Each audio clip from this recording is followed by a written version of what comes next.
आज हम class 9th के चैप्टर 6 की एक्सरसाइज 6.1 के क्वेश्चन को सॉल्व करेंगे।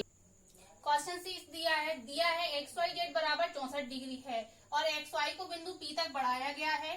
दी गई सूचना से एक आकृति खींचिए। यदि किरण वाई क्यू कोण जेड वाई पी को समद्विभाजित करती है तो कोण एक्स वाई क्यू और प्रतिवर्ती कोण क्यू वाई पी के मान ज्ञात कीजिए। यहाँ पर हमें आकृति नहीं दी गई है, हमें इस दी गई सूचना के अनुसार हमें एक आकृति बनानी है और उसके बाद हमें उसका यहाँ पर निर्माण भी करना है। तो यहाँ क्या कहा गया है, सर्वप्रथम एक्स वाई जेड बराबर 64 डिग्री। ये कोण हमें एक्स वाई जेड का मान 64 डिग्री दिया हुआ है, तो सर्वप्रथम हम एक कोण एक्स वाई जेड बना लेते हैं। हमने ये कर लिया एक्स वाई और यहाँ से हम चांदी की सहायता से 64 डिग्री का एक कोण बना लेंगे। तो ये हो जाएगा एक्स वाई जेड बराबर 64 डिग्री। फिर इसके बाद कहा गया है एक्स वाई को बिंदु पी तक बढ़ाया गया है। तो एक्स वाई तो हमारी ये है यहाँ पर। अब इसको कहा गया है कि बिंदु पी तक बढ़ाया गया है, तो हम इसको बिंदु पी तक इस प्रकार से आगे बढ़ा देते हैं। हमने इसको बिंदु पी तक बढ़ा दिया। अब इसमें इसके बाद कहा गया है कि किरण वाई क्यू कोण जेड वाई पी को समद्विभाजित करती है। यानी एक किरण वाई क्यू है जो कोण जेड वाई पी को समद्विभाजित करती है। समद्विभाजित का अर्थ होता है दो समान भागों में विभाजित करती है। तो इसको हम समान भागों में यहाँ से विभाजित कर देंगे। ये हो जाएगी यहाँ से वाई क्यू किरण, क्योंकि वाई क्यू ही करती है जेड वाई पी को दो समान भागों में विभाजित। जब ये दो समान भागों में विभाजित करती है तो इसके कोण भी आपस में बराबर होंगे। तो हम इसको यहाँ पर ए मान लेते हैं। हमने दोनों कोणों को ए मान लिया है, क्योंकि समद्विभाजित है तो कोण भी आपस में समान होंगे। अब हमें आकृति प्राप्त हो गई है। अब हम आसानी से यहाँ पर कोण एक्स वाई क्यू और प्रतिवर्ती कोण क्यू वाई पी के मान ज्ञात कर सकते हैं। तो इसमें चूंकि हमें यहाँ पर दिया है कोण एक्स वाई जेड बराबर 64 डिग्री, यह क्वेश्चन में ही दिया है, एवं एक्स वाई को बिंदु पी तक बढ़ाया गया है। जहां हमने एक्स वाई को बिंदु पी तक बढ़ाया है, इस प्रकार से यहाँ पर एक्स पी एक सीधी रेखा प्राप्त होती है। अब हमें जब एक सीधी रेखा प्राप्त हो गई है तो हम जानते हैं यहाँ पर देखिए ये सारे जो कोण बन रहे हैं वह सभी एक रेखा के एक ही बिंदु से और एक ही ओर बन रहे हैं। यहाँ पर ये सभी एक ही बिंदु से बन रहे हैं और इसकी रेखा भी एक ही है एक्स पी, और तो ये हो जाएंगे रैखिक युग्म। इसलिए यहाँ पर कोण एक्स वाई जेड प्लस कोण जेड वाई क्यू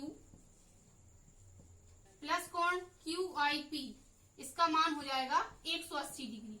180 क्यों हुआ है, यहाँ हम इसका कारण भी लिखेंगे, क्योंकि यह है यहाँ पर रैखिक युग्म, क्योंकि ये सभी एक बिंदु के एक ही ओर और एक ही रेखा पर ये सभी कोण बन रहे हैं। तो इन तीनों कोण यानी एक्स वाई जेड ये हो जाएगा, दूसरा हो जाएगा जेड वाई क्यू और तीसरा कोण हो जाएगा क्यू वाई पी। तो इन तीनों का योग हो जाएगा 180 डिग्री। अब इसमें हमें जिनके मान पता है वो मान रख देते हैं। कोण एक्स वाई जेड का मान हमें यहाँ पर दिया गया है 64 डिग्री, प्लस कोण जेड वाई क्यू इसको हमने माना है ए, प्लस कोण क्यू वाई पी इसको भी हमने ए माना है, बराबर में हो जाएगा 180 डिग्री। तो यहाँ हो जाएगा 2a बराबर 180 माइनस 64 डिग्री, क्योंकि प्लस के 64 है, इसका पक्षांतर करेंगे तो यहाँ हो जाएंगे माइनस के। 2a बराबर आ जाएगा यहाँ पर 180 में से 64 घटाएंगे तो हमें यहाँ प्राप्त हो जाएगा 116 डिग्री।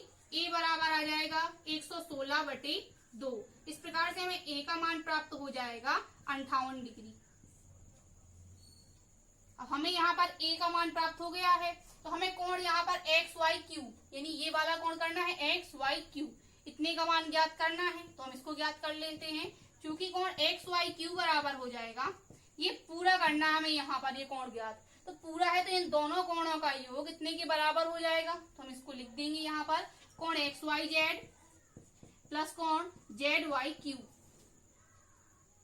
यहाँ कोण एक्स वाई जेड का मान दिया है 64 डिग्री प्लस कोण जेड वाई क्यू, इसका ए माना था हमने और ए का मान है प्राप्त हुआ है यहाँ से 58, तो हम उसको रख देंगे यहाँ पर।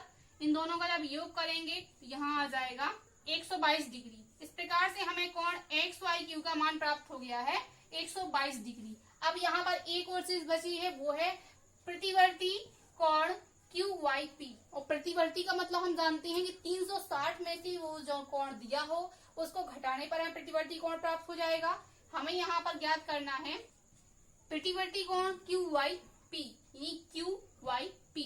इसका प्रतिवर्ती ज्ञात करना है, इसकी कोण का मान तो दिया गया हमें 58 डिग्री, लेकिन प्रतिवर्ती निकालना है, इसलिए इसमें हम 360 में से घटा देंगे। तो यहाँ हो जाएगा 360 माइनस 58 डिग्री, तो यहाँ हमें प्राप्त हो जाएगा 302 डिग्री। इस प्रकार से हमने प्रतिवर्ती कोण भी यहाँ पर ज्ञात कर लिया है।